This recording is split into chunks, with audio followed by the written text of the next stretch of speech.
पूरे विश्व में कोरोना के नाम पर एक प्रयोग हुआ कि अगर पूरे विश्व में एक वायरस फैल जाए तो कैसे हम पूरे विश्व के आम नागरिक को घरे मुंह कैद कर सकते हैं और उनको जबरन एक वैक्सीन दे सकते हैं।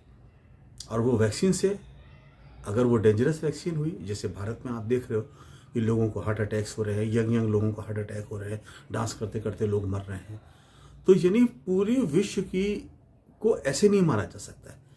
लेकिन प्यार से, जैसे अगर एक माँ अपने बच्चे को जहर खिला दे तो बच्चा हंसते हंसते खा लेगा, ये कुछ इसी तरीके का था कि आपको दवाई खरीदनी है, आपको अनाज खरीदना है, वैक्सीन आपको लगवाना जरूरी है। अब ये एक टुकड़ा है, इस टुकड़े का दूसरा पहलू समझो। बड़े देश छोटे देश पे आक्रमण कर रहे हैं। चाइना ने भारत की धरती छीन ली, भारत कुछ नहीं कर पाया। रूस ने यूक्रेन पर अटैक कर दिया। उनके हंसते खेलते परिवार जो घर में बैठे हुए पढ़ाई कर रहे हैं, आपस में बात कर रहे हैं, उनके ऊपर मिसाइलें गिरने लगी। अब ये त्रासदी आपको नहीं दिखाई जाती। आपको क्या दिखाई जाती है? मिसाइल से आपको बड़ा मजा आ रहा है, देखो मिसाइल से आ रहा है। वो मिसाइल जिनके ऊपर गिरता है और जो परिवार तबाह हो जाते हैं वो आपको कोई बताता नहीं है, क्योंकि ग्लैमर क्रिएट करना है इनको। युद्ध का ग्लैमर क्रिएट करना है। युद्ध के ग्लैमर क्रिएट करने के लिए पैटर्न टैंक और मिसाइल चलती हुई दिखाई जाएगी। इधर इजराइल, ईरान, लेबनान, ये सब चल रहा है। आपको वो नहीं दिखाते हैं कि एक आदमी जो अपने घर में, उसके ऊपर 2 BHK, 3 BHK, 4 BHK, जिसका अपना परिवार है और परिवार के साथ हंस खस खेल रहा है, अचानक वो शरणार्थी शिविर में पहुंच जाता है, उसका परिवार बिखर जाता है, उसके लोग मर जाते हैं। उस विभीषिका को आपको नहीं दिखाते, क्योंकि ये पूरा अंतर्राष्ट्रीय गेम है जो हथियार है उसको ग्लैमराइज करने के लिए। ये क्या मिसाइल चल रही है, देखो ये मिसाइल चलाई, वो मिसाइल चलाई। और भारत में आपने देख ही लिया, ऑपरेशन सिंदूर हम दिखा रहे हैं, आधे पाकिस्तान में कब्जा हो गया, जबकि हमारे एक आदमी उनके बॉर्डर के अंदर घुस भी नहीं पाया है। तो आप ये समझिए, अब मैं आपको बताना क्या चाह रहा हूँ, आप ये समझिए, हम लोग एक सरकारें चुनते हैं। सरकार का काम होता है देश की रक्षा करना और देश के लोगों को प्रोटेक्ट करना। लेकिन जितने भी विश्व के लोग हैं, ज़्यादातर देश हैं, उन देशों की सरकार किसके कब्जे में आ गई? हथियार बनाने वाले गिरोह के कब्जे में।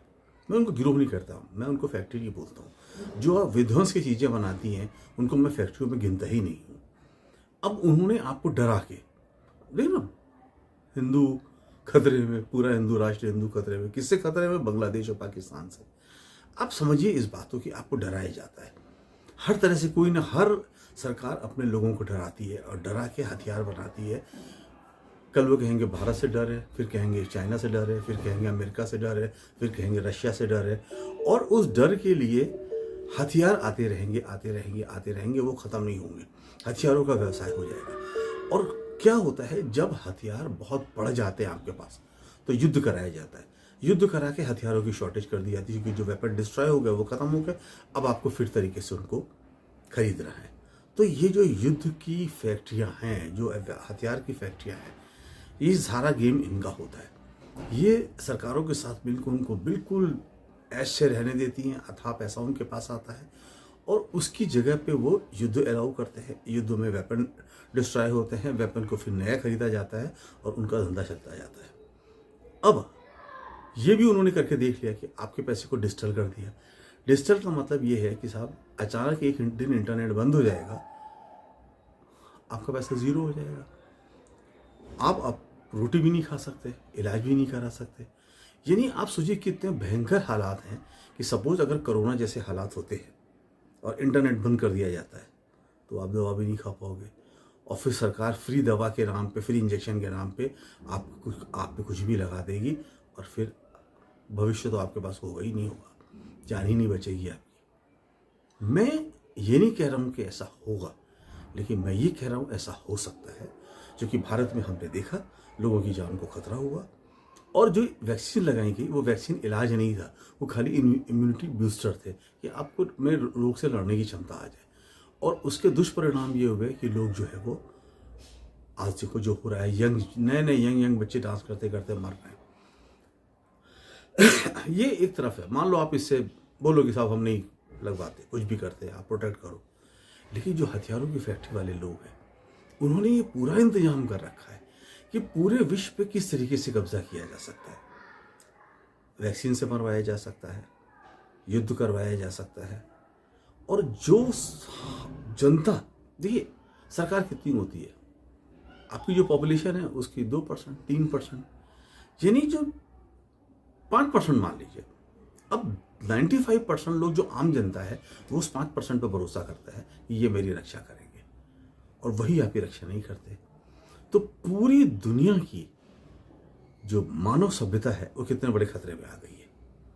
इसलिए मुझे लगता है हर देश में एक कानून पास होना चाहिए कि जब युद्ध की बात हो तो पूरी जनता की सहमति ली जाए और ये देखा जाए कि क्या युद्ध जरूरी है या कोई अल्टरनेट सोल्यूशन है कि नहीं है, और सब लोग प्रयास करें युद्ध रोकने की कोशिश करें, ताकि जो हथियारों के सौदागर वो अपराधियों को बेच रहे हैं, आतंकवादियों को बेच रहे हैं और फिर सरकारों को बेच रहे हैं, तो बचा कौन?